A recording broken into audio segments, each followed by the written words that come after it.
Good afternoon, Sustainable Pilipinas. Welcome to another Saturday of discussion on sustainable HR. I am Ricson Ke, Executive Board Member of Metamorphosis Group, and I welcome you to this fourth episode of Sustainable HR entitled The Future of Work: How to Make Work Sustainable. So as you all know, Sustainable HR is a channel that talks about industry best practices to enable companies to take care of their employees and talents to make business and knowledge ecosystem sustainable and resilient. Sustainable HR airs every second Saturday of every month. And this episode today, I'll be welcoming you I'll be welcoming two guest speakers. This is going to be a very exciting session. I will first welcome Amante Alvaran. Amante Alvaran is the Global Security Operations Program Manager of Google Philippines. He has over 20 years of experience from various companies, from Citrix, even Globe, Brocade. No? So both on the side of the vendor and the enterprise. So it's very exciting because he will share with us insights on what Google has been doing. And on the other side of the fence, now we have Mr. Patrick J. Geronimo, who is the Chief Technologist. Well, he's currently the Technology Director of IPV Network, a company that focuses on cybersecurity intelligence. And it's very interesting journey of Patrick. He's been in the industry of technology for over 20 years, and he's been in various from media to from academe. Also, very rich experiences of two of our guest speakers. So, uh, can you yeah, can we show them? Yeah, so Aman Hello. and Patrick, welcome. Thank you for having us, Ricson. Hi, Yeah, Aman. thank you. Hey, Yes, hi, Patrick. yes. No, so do you want to do any shout outs for your friends and relatives out there that are watching now? I wasn't able to start my watch party in Facebook, but I'm pretty sure this will be recorded and can be watched on the next hour or so. No, but for those who are currently watching, welcome to the show, and thank you, Rickson, for having us. We're gonna talk a lot about sustainable work, and I think this will be a very interesting and informative session. Yes, Yeah, Aman. well, I'm guilty at that level as well. But like what Patrick says, it's going to be seen by majority of the audience anyway after this one. So yeah, stay with us while we discuss few things about the future of work and what do we do about it and what are some of our recommendations. Yeah, great. No, so but before we discuss about sustainable, let's talk about what is not sustainable. So I think, like for example, all of us would agree that work without proper compensation is not sustainable. No, so to Ama, no, what do you think are practices that are not sustainable when it comes Um, to work? Yeah. Yeah, I would speak on behalf of like when I came back. So as you guys know, I came from Philippines, migrated to Australia, and then back again. And I've seen a different perspective of how work is done across the globe, from Australia, Singapore, and even here, because I work with multinational companies. The one of the challenges or non-sustainability that I saw when I first moved back to Philippines about 3 years ago is one is like what you mentioned is salary is one of those. The industry standards with regards to salary that we have maybe you can say lower than what others are getting. Also, I saw concerns about compensation package, which again goes down to a salary level. It's not just about the you can say basic salary itself. Sometimes there's an incentive schemes that we may need to look at to keep our workforce engaged and try and do their best more. The also another area that I saw is, and this is mainly working with some of the vendors that I work with across, is the career progression within. Because you'll see members of the workforce that's been there for 2 years, 3 years without being promoted or not even getting a salary raise, and they don't know what they're gonna do. Are they gonna stay or are they gonna leave? Because they don't see much in terms of career progressions from that side. Yeah, And because of that, there's stability in the work. Instability. We don't know. Are they gonna stay? Are we gonna keep them? How we can keep them? Those are things that I've seen. yeah. So I think building from what Aman mentioned, those are the things that I can consider tangible things that that a factor for us to be, on a negative side of sustainability that will create really the negative effect. What I also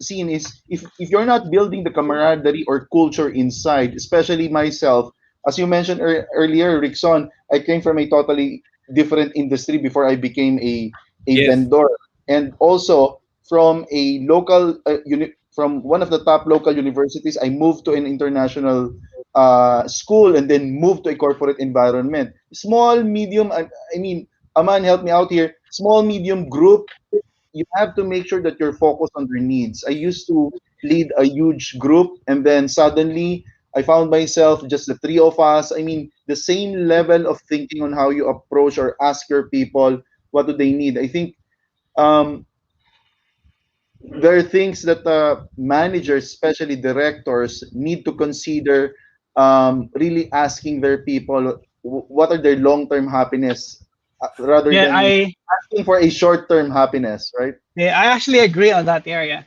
because that's one of the uh, things I've seen as well. I think we have a lot of managers who mainly just manage the work and keep pushing people to do work and with less That's empathy with regards. slavery. Yeah, That's slavery. yeah, yeah, kind of like so. We have lots of managers who's been doing the previous work they used to do and they became promoted and they don't really know how to act and deliver as to what the subordinate needs, because once you move to a different level, you're not supposed to be there just to push them and say, "Hey, you got to do Yeah, everything like this." it's a Yeah, different ball wear a game. different That's hat. correct. Yeah, Yeah, that's why I don't like to call it manager. To be honest, I want to call it leadership or leader because yeah, to lead you have to lead by example. You have to show them what's right and then help them with what they need, and that's how a team could actually grow better. yeah. I agree. I agree. So to move forward, as we've been talking about non-sustainable, let's talk about what your company and or what have you seen that's happening in the industry that addresses sustainability. Correct. Sure, I'll take that question, Rickson, if you Yes, may. go ahead, please, Patrick. Yeah. So, building from what I also mentioned from Aman's info. So, from our company, it's a small company, but we have a very skilled small group, and what bothers me is because of this pandemic, we're practically starting up. The company has been with the industry for the last 10 years, but we focused on cybersecurity for the last, what, 4 years. So we have this notion that, okay, we need to build our culture, because if we want to do this full time and long term, we need to have set of identity, that when we say the name of the company, this is the real identity, and we want to position this in the industry. But before you can do that, you have everyone in the team should be on the same page. You have the same culture, you have the same camaraderie. And in order for you to do that, just to answer your question directly, Rickson, what are the things that we did? It's kind of challenging because it was pandemic, no? So um, it's fortunate that the business is still running after the pandemic, because our business is a bit different from some of the major ones or the mainstream, because we're dealing with cybersecurity and more of a digital. We have to make sure that, one, the salary is on time, right? That's the number one priority. And we have a very good president and CEO. And the thing is, we instead of us meeting whenever there's just an issue, we tend to select one specific hour in a day, just a 1 hour. It's a huddle day, no? Even though in an office you report 8 to 9 hours, eh. But in this type of work from home scenario, we know that there's a pressure at home. We know there's a pressure in the environment. We know there's a pressure in health. In order for us to establish a camaraderie, if we're gonna do this long term, so we set just 1 hour a day just to do a huddle. And then we progress coming from that one. Okay, we are on the same page. We have on a weekly basis, we make it 2 hours. So daily 1 hour, but we discuss. So basically, it's just a matter of scheduling the right context or a right meeting so that we can, move the company forward. And when you say balance in livelihood and work, it's not 50-50, no? So Yeah. probably sabi ko nga 1 hour for the work and the rest is at home. So because while later home, you tend to really still think at the work, eh. Anyway, so we don't force beyond 1 hour. And when we say Mondays to Fridays, that's the working hour. If it's Saturday, Sunday, you have all the time, even though it's working from home. So those are the things, no? It's basically just a schedule and uh, the intangible things that we need to consider. We have an inuman, even you're at home, we're drinking. Those are the things simple things, but I think it's working for us. Okay, thank you, Yeah. Patrick. Aman, what is Google, brewing in terms of sustainable strategy? Yeah, well, knowing Google, it's as you guys know, it's public. We're very much focused on the ethics side of it. We want to make sure, we put more focus on our moral principles of how we do work. Because across the products that we deliver, like how we deal with stakeholders and whether it's vendor or full-time employee, it has to be the same. We have this what we call googly. I know it's a buzzword, but it's googly is a set of skills that you could say good skills that will allow you to uh, be more approachable with regards to the workforce itself.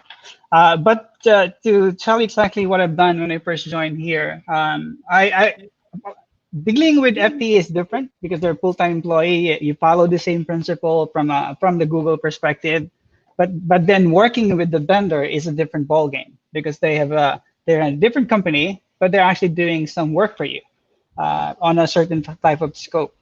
The challenge lies there whether can you actually push them more based on what you think is just with regards to work, or can you allow them to be more creative as to just simple instead of just focusing on the scope of work they have.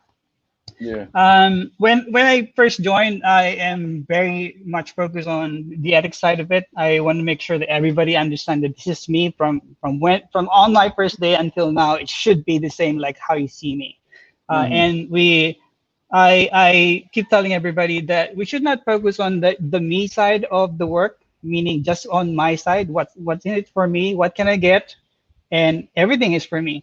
Uh, to be honest, when I first joined, it's like that.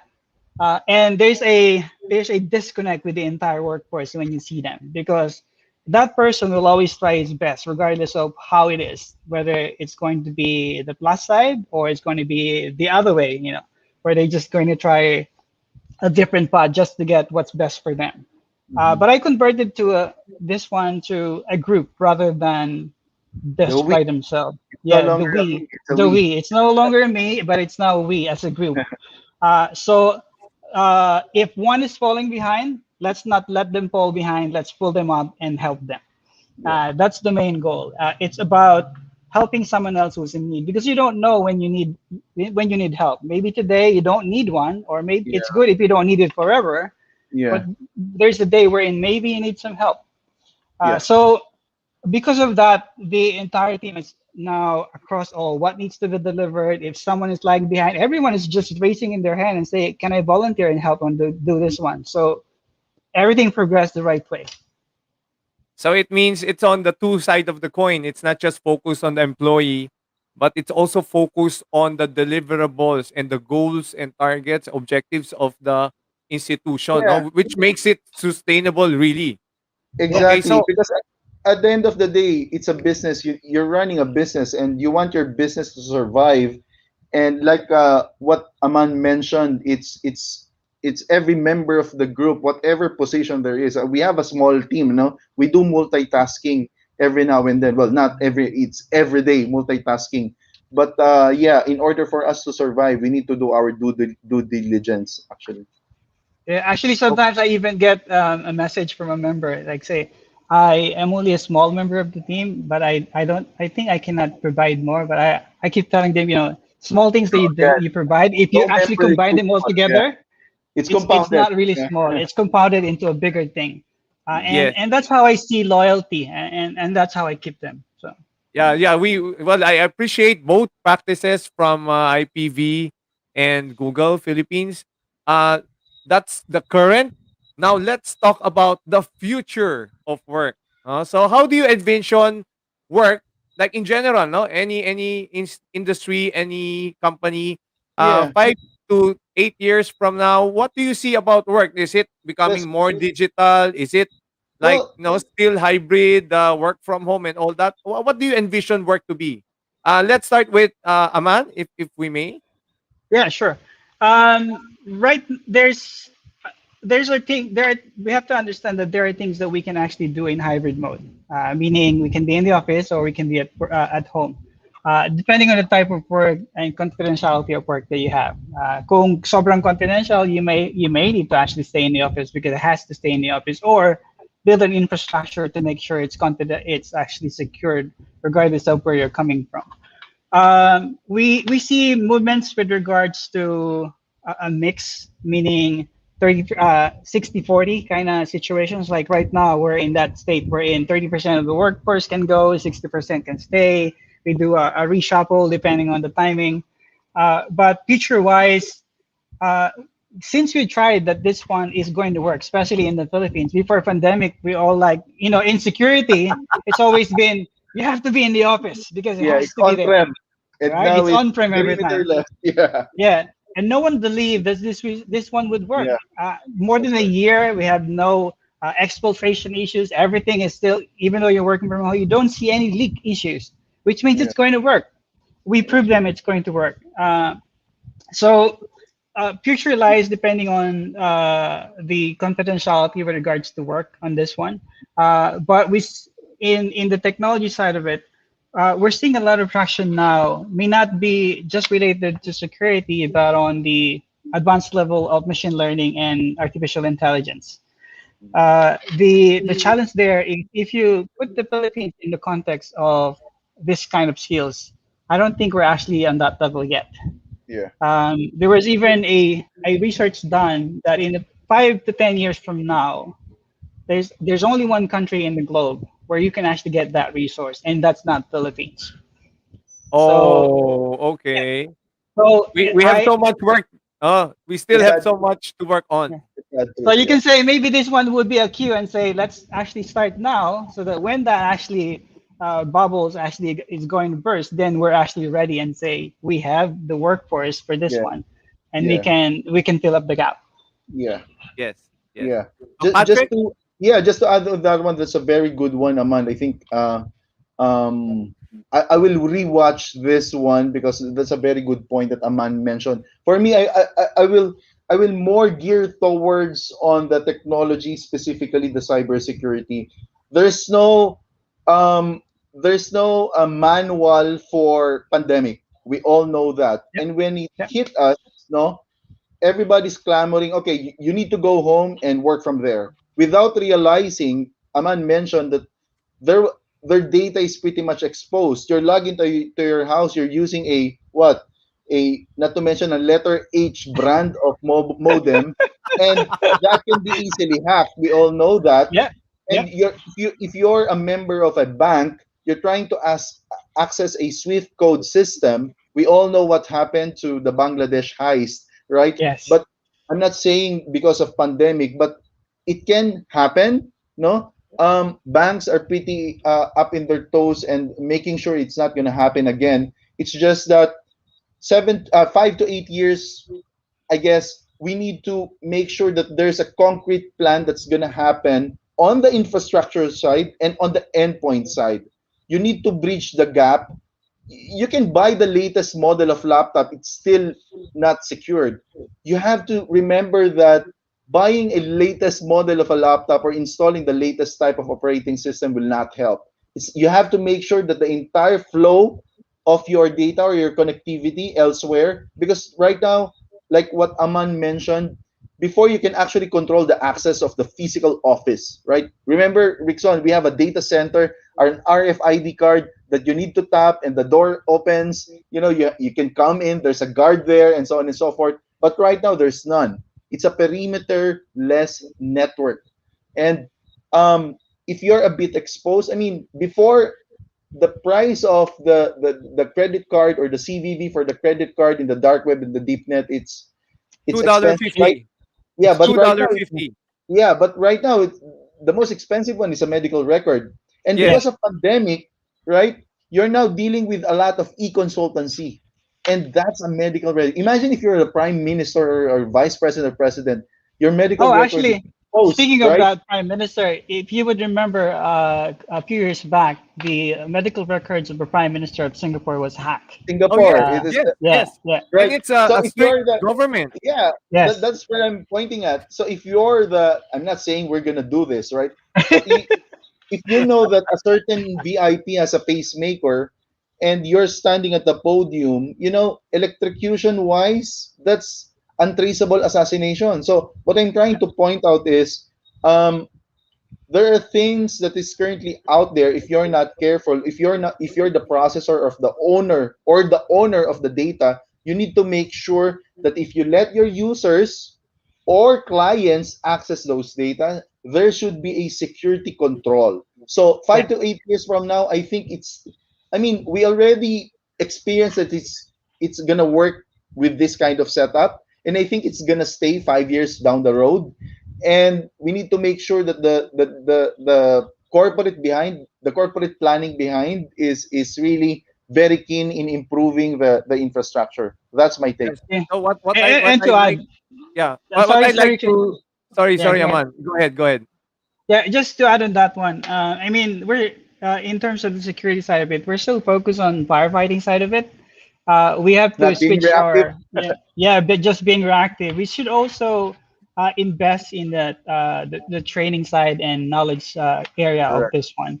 And from an enterprise level perspective, we have to allow everyone or commit everyone to have a cyber mindset up to the lowest level of the Yeah. company Yeah. for them to be aware about what's happening. So I strongly agree because the cybersecurity risk is now the top risk of any corporate organization. And this is the global survey conducted in the US in the top CIOs of top 100 firms. And as you can see, you have mentioned already, how can you make work sustainable if the risk has compounded and exponentially increased throughout the years? And the only way for us is to look at it not only on the mindset level, but to actually deploy that mindset of risk sensitive management to Yeah, make everything sustainable. So I like that angle because it's the least, because every CEO would look at security as a cost, no, as what you have mentioned, Aman, no. But when we talk about Sometimes it's on the last sustainability, item. Sometimes it's on there's the of last course, item of the meeting, in the yes, cybersecurity. okay. So yeah, because we only have a few minutes left. No, I like Yeah. to get any parting advice from both of you in terms of both companies and career professionals on how mhm, to jointly nourish a sustainable working environment, because it's not just the company or just the employee, it's Yeah. both these parties that they have to exert effort to work together to That's come up right. with this sustainable working environment. So what's any parting advice? Sure. I'll start, Aman. Yes. There are two sides for, well, two parts for me. First part, especially those who just graduated. That's two different individuals. Those who are actually starting their career, you should be more aggressive in really embracing the challenges on these types of career. No, you have to make sure that you really love what you're doing. don't force yourself. But um, Aman, probably we're pretty much the same, ano? We've been through a lot. We saw the changes in our career. We try to manage our career pathing. But for those young guys or gals who are currently starting their career, do a lot of experience in terms of your career. Assign a mentor or approach an expert on how to provide you a right career pathing. The reason why I started with that is on the shift of a more experienced and really high end professional.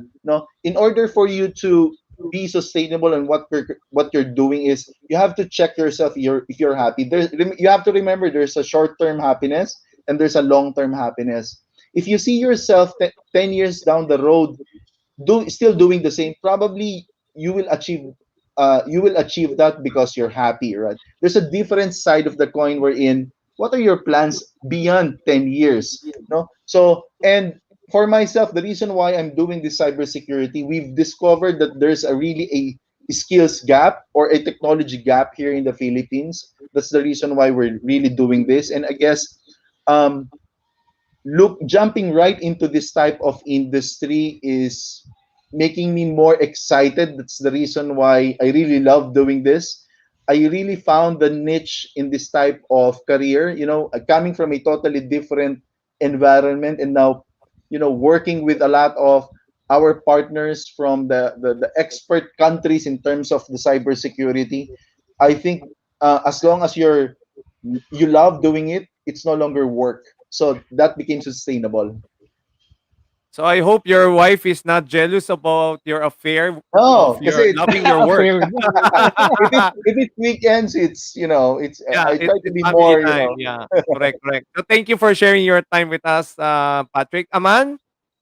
Yeah, I couldn't agree more. Maybe I just need just to add very little side of it. More on the management side of the company. Let's start to be a leader. Wear a hat of a leader rather than a manager pushing people to just do this and do that. Because when you're a leader, you start to look at the complexities, the challenges that are actually at the level wherein you don't actually do the work anymore. Build a program within the organizations to allow people to learn more while they're working. Uh, um, Give them an opportunity to try other areas that would somehow interest them that is for them to actually do something else. So what I'm saying is build a training program or a career program within the company. And Patrick mentioned a very important one. Coaching is very important. The mentorship area is very important because the new ones that actually is going to the workforce, they don't know what to do yet. Just like I don't know what course I'm going to take, right? So and then here I am working. I don't really know what I'm going to do. But I just want to do this one. But if there's a coach or there's a mentor or there is a career progression program, at least they'll know like how they want to move from one level to the other. Yeah. Correct. Okay, so thank you. So just to wrap it up, to summarize, the sustainability of work is the responsibility of both the employee and the employer. Mm. So it has to be a joint effort. So we'll have to work together to evolve work as we call the future of work. So from culture to programs that you have mentioned, Aman, work arrangements, and all that, including mentorship now. So by the way, Metamorphosis Group is that's one of our services. We do mentorship, but we're on the third party side. No, we're not part of any company, but they can engage us to work with them. So we all need to realize that we are part of this system. We are all in this together. And to make work more meaningful and fulfilling, everybody has to pitch in on their side of effort and work. So we would like to thank everyone for joining us this afternoon, for sparing your Saturday afternoon with us Thank you for to having make us. sure that the future of work will come. So mabuhay ang Pilipinas. We will Uh, all come back stronger. yes, Yeah, I think we can all do it if we join all together, That's but right. nothing is impossible. So yeah. yes. Great. Okay, so thank you. Thank you. Bye. Bye, Ricson. Bye, Thanks very Aman. much. Bye, everyone. Bye. Happy week.